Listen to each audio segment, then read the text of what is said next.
MPSC CSAT 2015 या परीक्षेमधला हा प्रश्न आहे. प्रश्न नीट वाचा.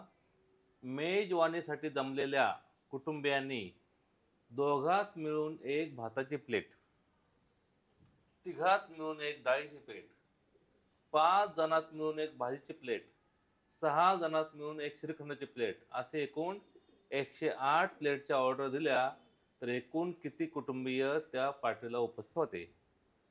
पहा, MPSC आणि UPSC या परीक्षेमधले जे प्रश्न असतात त्यामध्ये एक गोष्ट महत्त्वाची असते की ते गणित पद सुरुवातीला वाचल्या असं वाटतं काहीतरी भयानक प्रकार आहे, आपल्या डोक्याच्या बाहेरचा आहे. पण थोडा शांतपणे विचार केला मग समजतं की गणित हे सर्वसाधारण आहे. आता पहा, हे गणित पाहिल्या आपल्याला असं वाटतंय की फार काहीतरी अवघड आहे, फार काहीतरी इतर गणितापेक्षा वेगळे, पण तसं काहीच नाही. पहा, एकदम साधी गोष्ट आहे. मेजवानीसाठी जमलेल्या कुटुंबियांनी दोघात मिळून एक भाताची प्लेट घेतली. आता पहा बरे, दोघात मिळून एक भाताची प्लेट घेतली की नाही, मग भाताच्या प्लेटा किती होणार? तर जेवढे कुटुंबातली संख्या असन, काय असन तेवढे असन, त्याच्या निम्म्या होणार. सरळ आहे की नाही? की दोघात मिळून एक प्लेट घेतली आहे भाताची, मग भाताच्या प्लेट किती होणार? एकूण जेवढी माणसं असेल त्याच्या निम्म्या होणार. निम्म्यामध्ये 2ने भागायचं. पुढे तिघात मिळून एक डाळीची प्लेट घेतली, मग डाळीच्या प्लेटा किती होणार? तिघात एक आहे की नाही? जेवढी माणसं असतील किती असतील तेवढे असतील. तिघात एक प्लेट म्हणजे भागिले 3 एवढ्या प्लेटा होणार. पुढे काय म्हणले? 5 जणात मिळून भाजीची प्लेट घेतली, 5 जणात मिळून भाजीची प्लेट, मग जेवढी माणसं असतील त्याला 5ने भागायचं म्हणजे तेवढे काय येणार? भाजीच्या प्लेटा येणार भागिले 5. 6 जणात मिळून श्रीखंडाची प्लेट घेतली तर श्रीखंडाच्या प्लेटा किती होणार? जेवढी माणसं असतील त्याला 6ने भागायचं. एकदम साधी गोष्ट आहे. आणि ह्या सगळ्या प्लेटांची बेरीज 108 आहे. आता पहा कसं करायचं. मग एकूण लोक आपल्याला माहित नाहीत किती येते, मग आपण काय म्हणायचं? भाताच्या एकूण उपस्थित लोकांची संख्या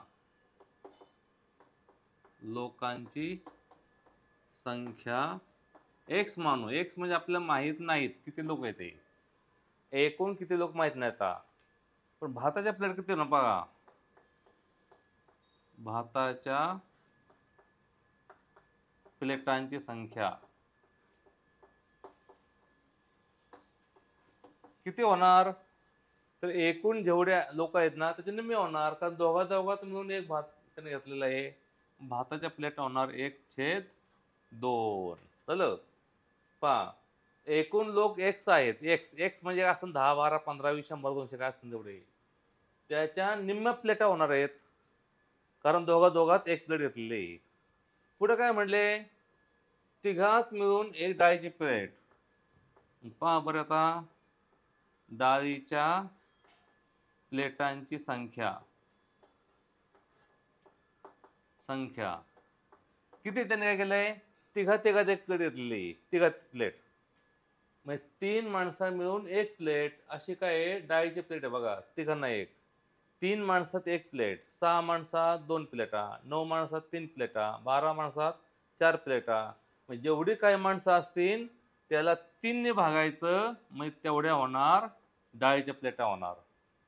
पहा, गणित वाचल्या असं वाटलं की आपल्या डोक्याच्या बाहेरचं आहे, पण काहीच नाही. पाहता, x लोक होते, भाताच्या प्लेटा 2ने भागायचं, डाळीच्या प्लेटा 3ने भागायचं.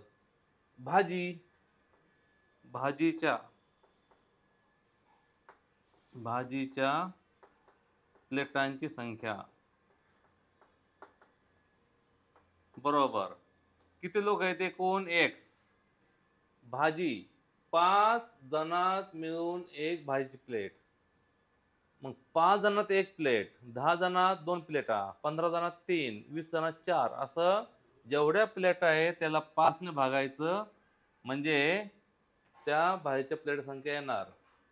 पाच जणात मिळून भाजी प्लेट, 6 जणात मिळून एक श्रीखंडाची. श्रीखंडांच्या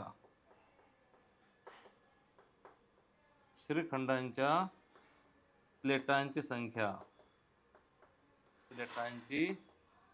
संख्या बरोबर एकूण x आहेत लोक, त्याला 6 ने भागायचं.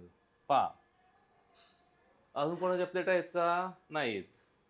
एकदम सर्वसामान्य गोष्ट आहेत, काय असं विशेष असं काहीच आवड नाही. एकूण लोक जेवढे होते त्यांनी काय केलं, भाताच्या प्लेटा कशा मागवल्या, दोघात एक एक प्लेट मागवली. जेवढे लोक असतील ना त्याच्या निम्म्या होणार. समजा 100 लोक असतील तर 100चे 2 50 प्लेटा होणार. मग 100 लोक असतील तर भाताच्या 50 प्लेटा, 200 लोक असतील तर भाताच्या 100 प्लेटा, असे निम्म होणार. पुढे डाळीच्या प्लेटा किती आहेत बघा बरे, तिघात मिळून एक आहे. तिघात मिळून एक म्हणजे काय, 30 लोक असतील तर 10 प्लेटा होणार, 60 लोक असतील तर 20 प्लेटा होणार, असं होणार. तिघात एक प्लेट. भाजीच्या प्लेट संख्या 1/5 आहे. म्हणजे जेवढे लोक असतील त्याला 5 ने भागलं, जेवढे लोक असतील ना त्याला 5 ने भागलं की काय होणार आहे, आपल्याला भाजीच्या प्लेट संख्या येणार आहेत. म्हणजे 10 लोकात 2 प्लेटा, 20 लोकात 4 प्लेटा, असं म्हणजे 5 ने भागायचं. नंतर काय म्हणलं आपल्याला, श्रीखंड किती बघा बरे, 1/6 आहे म्हणजे 6 ने भागायचं. अशा प्रकारे हे उत्तर आलेलं आहे. एकूण किती प्लेटा? 108 आहेत.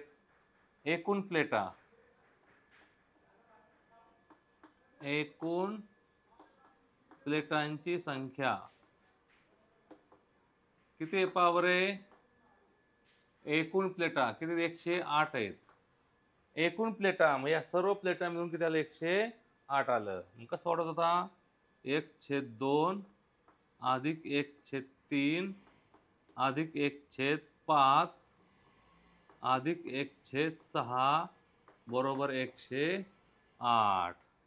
म्हणून पहा आता 2 3 5 6 याच्या पुढे कसं सोडवायचं ते आपल्या मनावर आलं. एखादा काय करणार, ह्या दोघांचं उत्तर काढणार, परत त्याचं उत्तर काढणार, किंवा एखादा डायरेक्ट सर्वांचा छेद समान करून घेणार. आता पहा 2 3 5 6 आपण जर यांचा सर्वांचा छेद समान करून घ्यायचा म्हटला तर सर्वांचा छेद म्हणजे किती होणार, 2 3 5 आणि 6 या तिघांच्या पाड्याला आकडा शोधायचा.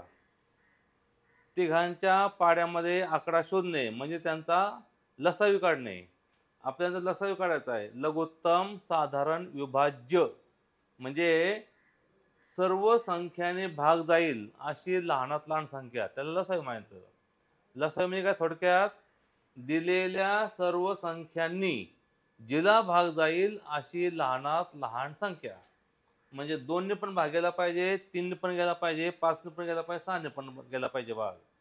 मग सगळ्यात संख्या मोठी कोणती? 6. 6चा पाडा म्हणायचा. 6 1 6, 5च्या पाड्यात 6 नाही. 6 2 12, 5च्या पाड्यात नाही. 6 3 18, 5च्या पाड्यात नाही. 6 4 24, 6 5 30, 30 पहा, 30 6च्या पाड्यामध्ये आली, 5च्या पाड्यात आली. 3 10 30 आणि 2 15 30, मग 30 उत्तर आलं. मग सगळ्यांचा छेद आपण काय करायचा, 30 30 बनवायचा. याचा पण छेद 30, याचा छेद 30, याचा 30, 30 30 छेद बनवायचा. मग याचा छेद आपण 30 बनवला, मग याचा छेद 30 बनवला. आपल्याला वर खाली कितीने गुणायचं, 2 आहेत. 2 ला कितीने गुणल्यावर उत्तर 30 येणार, 2 ला 15 ने गुणल्यावर, 15 2 30. मग याला आपण काय केलं, 15 ने गुणलं. 1/2 गुणिले 15 गुणिले 15. दोघांना 15 15 ने गुणायचं. कशा करता, ते सर्वांचा छेद आपल्याला समान आणायला. आता पहा 1/3 कितीने गुणलं पाहिजे, वर खाली 10 ने, छेद समान आणण्यासाठी. 1/5 कितीने गुणलं पाहिजे, 6 ने, मग छेद काय होणार त्यांचा, समान होणार. 1/6 1/6 आहेत, आपल्याला किती पाहिजे, 30 पाहिजेत. कितीने गुणलं पाहिजे, वर खाली 5 ने गुणलं पाहिजे. 5 ने गुणलं म्हणजे 6 5 30 होणार आणि छेद त्यांचा समान होणार. सर्व मिळून 108. पहा आपण काय केलं, छेद समान आणण्यासाठी येथे वर खाली 15 ने गुणलं, वर खाली 10 ने गुणलं, वर खाली 6 ने गुणलं, वर खाली 5 ने गुणलं. मग उत्तर काय आलं बघा बरे, 15x छेद 30, 10x छेद 30, 6x छेद 30, 5x छेद 30 बरोबर 108. पहा सर्वांचा छेद कसा आहे, समान येतात बघा नाही, सगळ्यांचा छेद समान आहे की नाही, फक्त अंश अंश बेरीज करायची. 15 आणि 10 25, 25 आणि 6 31, 31 आणि 5 36, उत्तर होणार 36x छेद 30 बरोबर 108. येथे भाग जाईन, भाग लावायचा, वर खाली 6 ने भाग जाईन, मग त्याचं उत्तर असं होईल. त्याच्या पुढची स्टेप याच्या खाली पहा, 6 ने भाग जाईन वर खाली, 6x छेद 5 बरोबर 108. 5 भागिले तिकडे गुणिले होणार, मग 6x बरोबर 5 गुणले 45 40, 7 4, 5 4 4, 5 1 5, 500 काय आलं 40 आलं. मग x ची किंमत काय आली बघा बरे, 540 भागिले 6 म्हणून 6 9 54 90. एकूण लोक किती आले बघा बरे, 90 लोक आले. पर्याय क्रमांक सी 90 आहे. मग एकूण माणसं 90 होती. किती माणसं 90. पहा माणसं 90 आणि प्लेटा 108 आल्या. पहा कशा आल्या बघा, 90 माणसं आहे की नाही, भाताच्या प्लेटा किती आहेत, दोघात एक आहे, मग भाताच्या प्लेटा होणार आहे 45. भाताच्या प्लेट किती आल्या 45, दोघात एक प्लेट. पुढे तिघात मिळून डाळीची प्लेट आहे, तिघात मिळून डाळीची प्लेट आहे का नाही, 90 माणसं आहेत, डाळीच्या प्लेटा आल्या 30, तिघात मिळून डाळीची प्लेट. पुढे काय म्हटले, 5 जणात मिळून भाजीची प्लेट, मग एक भाजीची प्लेट आहे ना, ती 5 जणांनी खाल्ली, मग 90 लोकांमध्ये किती होणार, 18 प्लेटा होणार, 18 पंचे 90. 6 जणात मिळून एक श्रीखंडाची प्लेट, 6 जणांनी मिळून, 6 जणांनी मिळून 90 मधले 6 जणांनी एक एक प्लेट घेतली, 90 6 ने भागलं 15 उत्तर आलं, 15 श्रीखंडाच्या प्लेट आल्या बघा. म्हणजे 15 श्रीखंडाच्या प्लेट आल्या, त्या 6 जणांनी वाटल्या, 90 लोक झाले. 18 प्लेट आल्या, 18 प्लेटा भाजीच्या आल्या, प्रत्येक भाजीची प्लेट 5-5 जणांनी खाल्ली, म्हणजे 18 पंचे 90 लोकांनी भाजी खाल्ली. 30 प्लेटा कशाचे डाळीच्या आहेत, ती एक प्लेट 3 जणांनी खाल्ली, मग 30 3 90 लोकांनी खाल्ली. भाताच्या प्लेटा 45 आहेत, प्रत्येक प्लेट 2 जणांनी खाल्ली, 90 खाल्ली, म्हणजे प्रत्येकाने सर्व या गोष्टी खाल्लेल्या आहेत. आणि एकूण प्लेटा पहा, 8 आणि 5 13 आणि 5 18, हातच्याला 1 2 3 3 6 आणि 4 10, 108 प्लेटांची टोटल झाली. अशा प्रकारे त्याने आपल्या कुटुंबाची संख्या विचारली. कदाचित त्याने आपल्याला जर या प्लेटातले वैयक्तिक विचारलं असतं तर आपल्या अशा प्लेटा काढावं लागल्या असत्या. पहा म्हणजे ह्या गणिताचं मुख्य रहस्य कोणतं आहे, की दोघात मिळून एक प्लेट, याचा अर्थ काय, तर जेवढी माणसं आहे त्याच्या निम्म्या प्लेटा आल्या. तिघात मिळून एक प्लेट म्हणजे काय, जेवढी माणसं होती त्याला 3 ने बघायचं, आणि मग त्या सर्वांची अशी बेरीज करायची आणि 100 किंमत काढायची. 100 किंमत काढली म्हणजे सर्व लोक आले. त्याने आपले सर्व लोक विचारले, सी 100 किंमत 90 आहे, सी हा पर्याय आहे 90 लोक.